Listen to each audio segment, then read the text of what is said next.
사랑합니다, 행복님. 오늘도 찾아주셔서 감사합니다. 아버지, 또 그 얘기예요? 제발 이제 그만 좀 하세요. 김영수 씨는 아들의 말을 듣고 순간 얼어붙었습니다. 손에 쥐고 있던 지갑을 서서히 닫았습니다. 왜 그렇게 쓸데없는데 돈을 쓰세요? 아들은 한숨을 내쉬며 말을 이었습니다. 솔직히 저희도 힘들어요. 아버지까지 신경 쓰기엔 여유가 없다고요. 그 순간 가슴이 덜컥 내려앉았습니다. 숨이 턱 막히고 온몸이 굳어버렸습니다. 김영수 씨는 평생 가족을 위해 살았습니다. 아침부터 밤까지 일하며 돈을 벌었고 자식들 학비, 결혼 비용, 신혼집까지 챙겨줬습니다.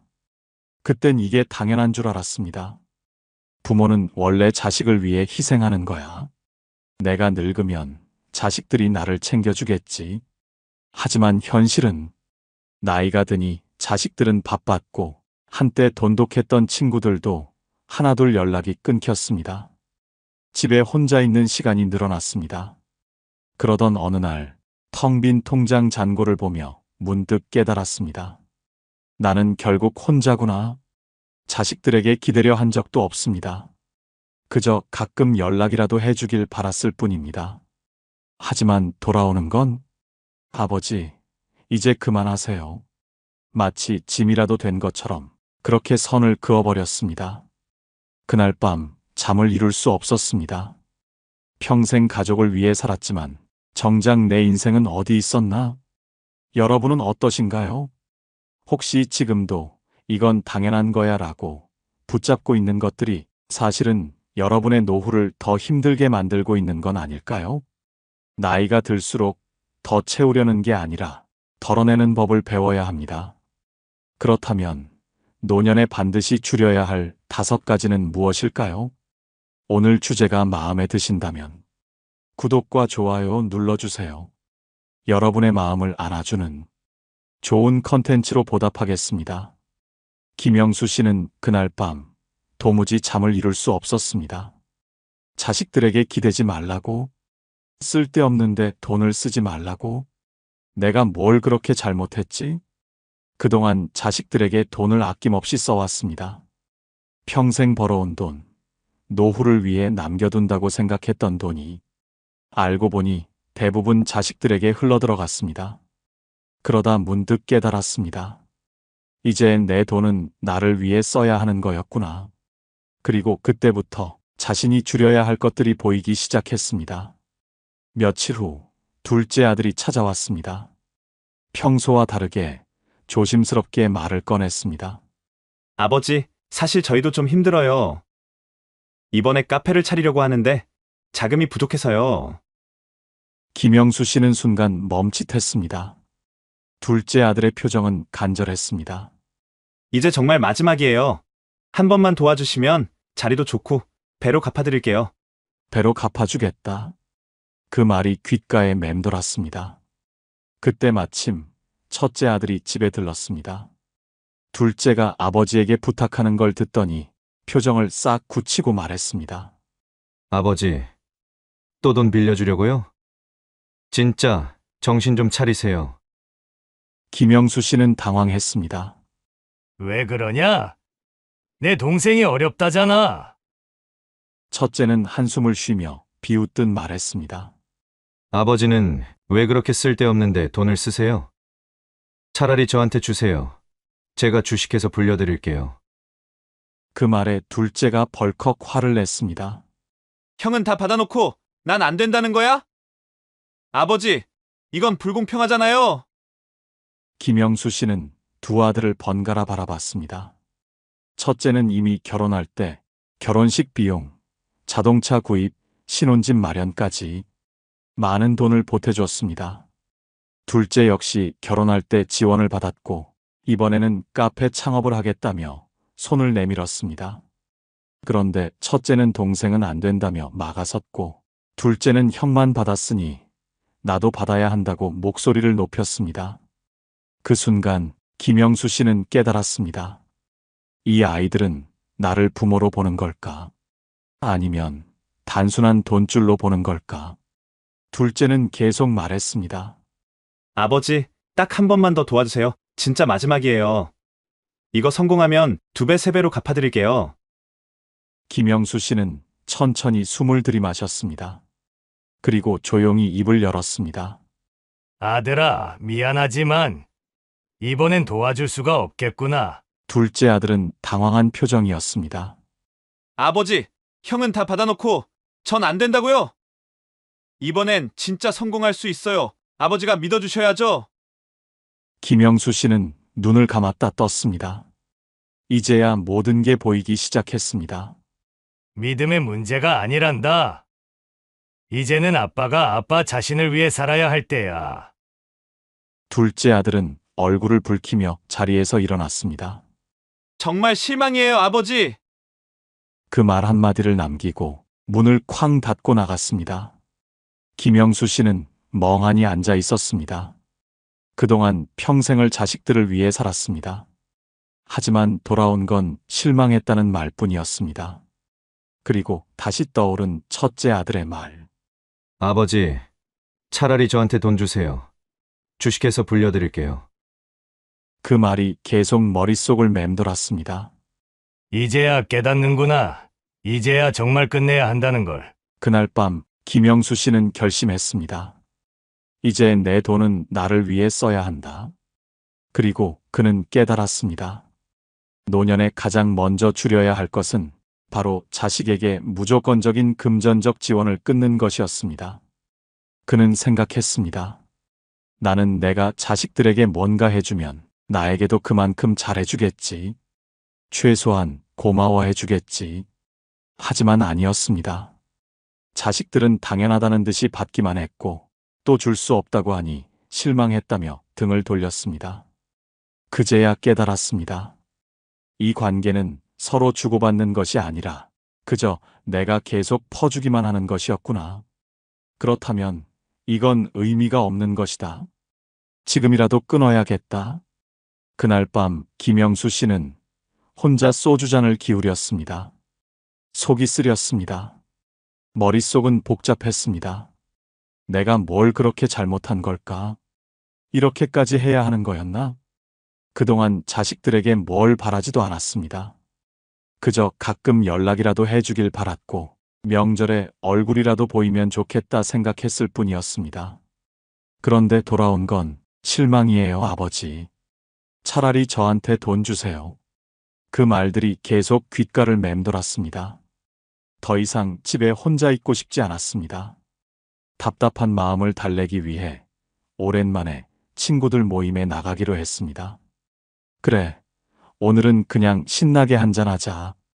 김영수 씨는 오랜만에 단골 식당으로 향했습니다. 거기엔 오래된 친구들이 있었습니다. 야, 영수 왔어? 오랜만이다. 요즘 어떻게 지내? 친구들을 보니 그제야 좀 마음이 풀리는 것 같았습니다. 이야기를 나누며 웃기도 했고 괜히 서운했던 마음도 사라지는 것 같았습니다. 하지만 술이 몇 잔 들어가자 분위기가 조금씩 달라지기 시작했습니다. 근데 영수야, 너 아직도 애들 챙겨줘? 이제 그만해야지. 너도 늙었잖아. 나도 그랬지. 아들놈 대학 등록금까지 다 대줬는데 결혼하고 나니까 영절에도 안 오더라. 야, 난 너의 돈 빌려달라길래 줬더니 지금은 아예 연락도 안 돼. 술 기운에 쌓인 서운함이 하나둘 터져나왔습니다. 그러다 갑자기 한 친구가 김영수 씨를 보며 말했습니다. 근데 너 돈 좀 남아있냐? 그 순간 김영수 씨의 손이 멈췄습니다. 응? 아니, 나 요즘 좀 힘들어. 너야 뭐 애들도 다 키웠겠다. 우리끼리 도와야지, 안 그래? 순간 머릿속이 하얘졌습니다. 어쩐지 오늘따라 친구가 유난히 친절하다고 생각했는데 그제야 모든 게 이해됐습니다. 이 친구들도 결국 돈 얘기를 하려고 한 거였구나. 오랜만에 친구들을 만나고 서운한 마음을 털어놓으며 위로받고 싶었는데 그마저도 돈이 걸려 있었습니다. 술이 더 들어가자 이번엔 자랑이 시작됐습니다. 야, 그래도 우리 동창 중에 제일 잘 사는 건 철수 아니냐? 걔는 자식들이 다 대기업 다니고 명절마다 해외여행 보내준다잖아? 맞아. 얼마 전에 보니까 차도 바꿨더라. 뭐더라? 외제차. 아무튼 대단해. 자식 자랑이 끝나나 싶더니 이번엔 뒷담화가 이어졌습니다. 야, 민철이 알지? 젊었을 때 잘난 척은 혼자 다 하더니 요즘은 꼴도 안 보이더라. 그게 옛날엔 맨날 나는 성공할 사람이다. 어쩌고 하더니 결국 망했나 봐. 나도 들었어. 완전 쫄딱 망해서 연락 끊고 살잖아. 어휴, 꼴 좋다니까. 다들 피식거리며 웃었습니다. 그런데 그때 한 친구가 툭 던지듯 말했습니다. 근데 영수야, 너희 애들은 어때? 자주 오냐? 순간 가슴이 뜨끔했습니다. 김영수 씨는 애써 웃으며 대충 얼버무렸습니다. 뭐, 바쁘지 뭐. 그러자 다른 친구가 헛웃음을 치며 말했습니다. 바쁜 게 아니라 이제 우리 나이 되면 자식들이 다 부담스러워하는 거지. 야, 그냥 인정해. 자식들도 친구들도 결국 필요할 때만 찾는 거야. 안 그런 척하지만 사람은 다 똑같아. 손 벌릴 때만 연락 오는 거지. 분위기가 점점 무거워졌습니다. 자식 자랑, 뒷담화, 돈 빌려달라는 소리까지. 이게 과연 나에게 의미 있는 관계일까? 이 사람들을 만나고 나면 나는 정말 즐거워지는 걸까? 김영수 씨는 조용히 술잔을 내려놓았습니다. 그날 밤 김영수 씨는 집으로 돌아와 텅 빈 거실에 멍하니 앉았습니다. 술 기운이 채 가시지도 않았지만 머릿속은 온갖 생각들로 가득 찼습니다. 자식도, 친구도. 결국 필요할 때만 나를 찾는 건가? 평생 가족을 위해 살았고 오랜 친구들과도 정을 나누며 살아왔다고 생각했습니다. 하지만 돌아보니 자식들은 돈을 요구했고 친구들은 자랑과 뒷담화를 늘어놓다가 결국 돈을 빌려달라고 했습니다. 사람 사는 게 다 비슷하다지만 이 나이가 되도록 이런 일들을 겪어야 한다는 게 참 씁쓸했습니다. 진짜 우정이라 믿었지만 돌아온 건 허울뿐인 관계였습니다. 그때 문득 한 철학자의 말이 떠올랐습니다. 마르쿠스 아우렐리우스는 말했습니다. 진정한 관계란 서로를 이용하는 것이 아니라 서로에게 힘이 되어주는 것이다. 그제야 확실히 깨달았습니다. 친구가 많다고 외롭지 않은 것이 아니구나. 진짜 관계는 함께 있을 때 마음이 편안한 사람과 맺는 것이었구나. 김영수 씨는 그날 이후 그는 더 이상 의미 없는 모임에 나가지 않았습니다. 그는 이제 알았습니다. 노후를 행복하게 보내려면 불필요한 인간관계부터 정리해야 한다는 것을. 진짜 친구는 많은 것이 아니라 한 사람이라도 진심으로 나를 아껴주는 사람이면 충분하다는 것을. 두 번째로 줄여야 할 것은 바로 불필요한 인간관계였습니다. 그날 이후 김영수 씨는 더 이상 불필요한 모임에 나가지 않았습니다. 남들 눈치를 보며 자리만 채우던 술자리도 의미 없이 형식적으로 이어지던 모임도 모두 정리했습니다. 진짜 마음을 나눌 수 있는 친구 한두 명이면 충분했습니다. 처음엔 걱정됐습니다. 이러다 친구 하나 없이 외롭게 사는 건 아닐까? 혹시 내가 너무 예민하게 구는 건 아닐까? 하지만 막상 관계를 정리하고 나니 예전보다 생활이 단순해지고 마음이 한결 가벼워졌습니다. 불필요한 연락을 줄이니 시간도 넉넉해졌습니다. 억지로 사람들을 만나지 않으니 더 이상 피곤한 감정을 끌어안고 살 필요도 없었습니다. 내가 좋아서 만나는 사람과만 시간을 보내다 보니 대화하는 순간순간이 즐거웠고 스트레스 받을 일도 줄었습니다.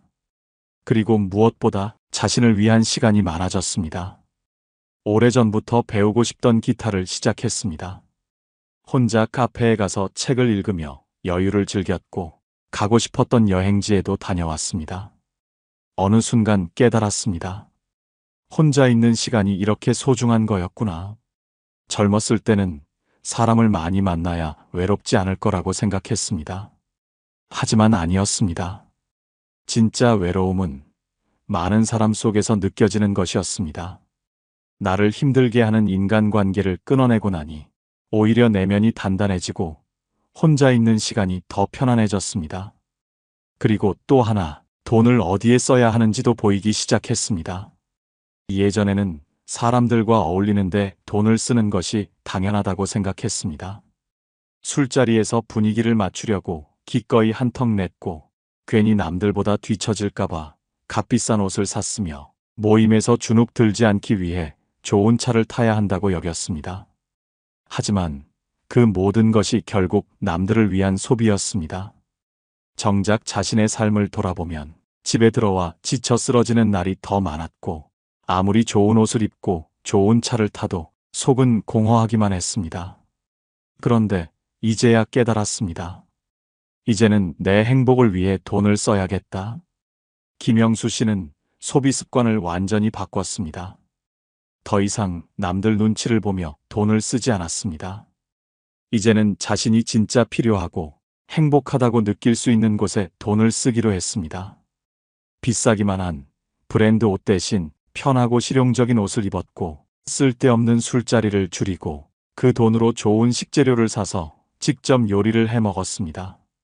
아침마다 공원을 걸으며 가벼운 스트레칭을 시작했습니다. 몸을 돌보니 기운이 났고 하루하루가 개운해졌습니다. 그리고 오랫동안 미뤄왔던 여행도 떠났습니다. 마음 맞는 친구와 함께 바닷가를 거닐며 햇살 아래 커피 한 잔을 마시는 그 순간 김영수 씨는 오랜만에 진짜 여유를 느꼈습니다. 이전과 달리 돈을 쓰고도 후회가 남지 않았습니다. 오히려 잘 썼다는 생각이 들었습니다. 돈은 결국 어떻게 쓰느냐에 따라 내 삶이 바뀌는 것이었습니다. 필요 없는 지출을 없애니 쓸 때 더 자유로워졌고 불안함도 사라졌습니다. 그리고 이제야 알았습니다. 돈을 줄였더니 삶이 더 풍요로워졌다. 필요 없는 소비를 없애니 오히려 행복해졌다. 노년에 후회 없이 살고 싶다면 세 번째로 불필요한 지출을 줄이는 것이었습니다.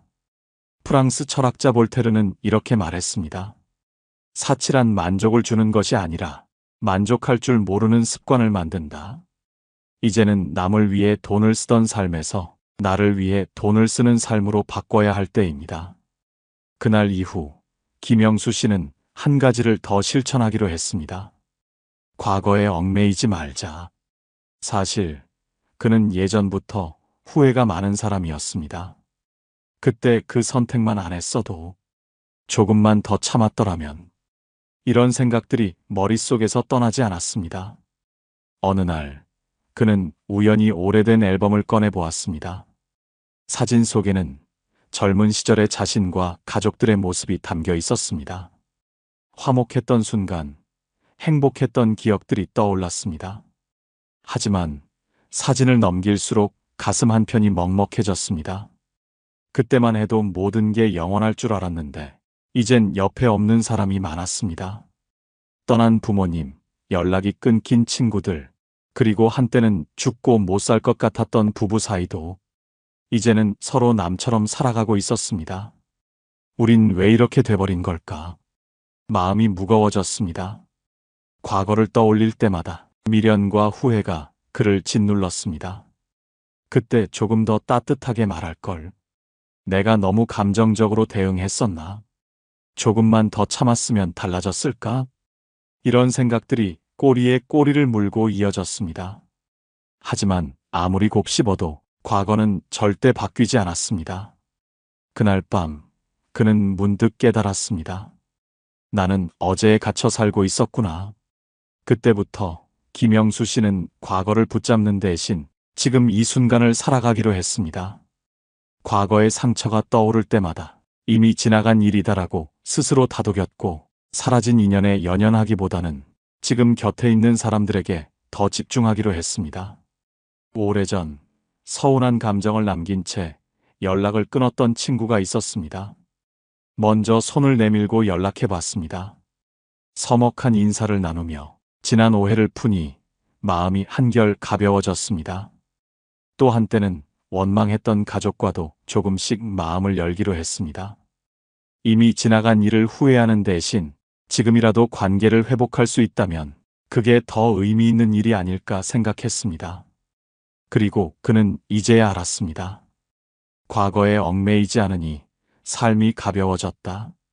과거의 일로 마음 아파하는 것은 스스로를 또다시 상처 입히는 것과 같았습니다.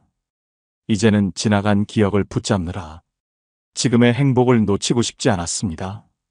노년에 후회 없이 살고 싶다면 네 번째로 미련을 버리는 것이었습니다.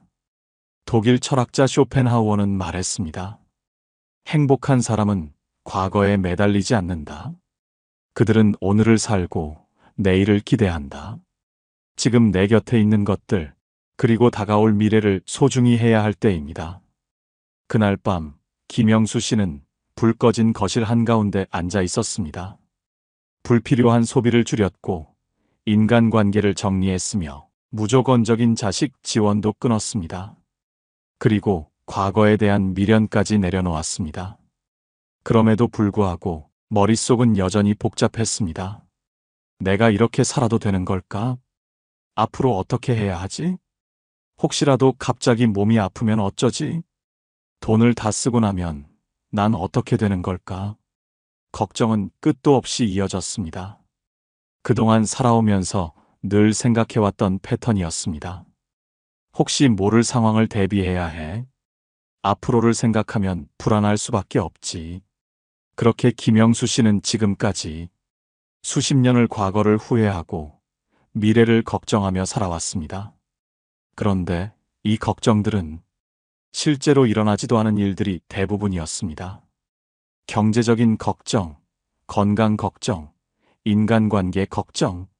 하지만 통계를 보면 노년에 대한 걱정의 90%는 실제로 일어나지 않는다고 합니다. 걱정한다고 해결되는 것도 아니었습니다. 걱정하는 시간 동안 정작 현재를 놓치고 있었던 것입니다. 그때 문득 떠오른 기억이 있었습니다. 아내가 세상을 떠나기 전 항상 했던 말이 있었습니다. 당신은 너무 걱정이 많아. 아직 닥치지도 않은 일을 벌써부터 고민하잖아. 걱정한다고 바뀌는 게 아니야. 그냥 오늘 하루를 잘 살면 되는 거야. 그땐 그 말이 쉽게 와닿지 않았습니다. 하지만 지금에서야 깨달았습니다. 나는 평생을 걱정하며 살았구나. 과거를 후회하고 미래를 걱정하며 정작 지금 이 순간을 제대로 살아본 적이 없었습니다. 그렇다면 걱정을 줄이고 오늘을 살아가는 방법은 무엇일까요? 첫째, 혹시라도라는 말을 줄이기. 노후에 대한 불안은 누구에게나 있습니다. 하지만 혹시라도 돈이 부족하면? 혹시라도 큰 병에 걸리면? 하는 걱정만으로 하루하루를 불안하게 보낼 필요는 없습니다.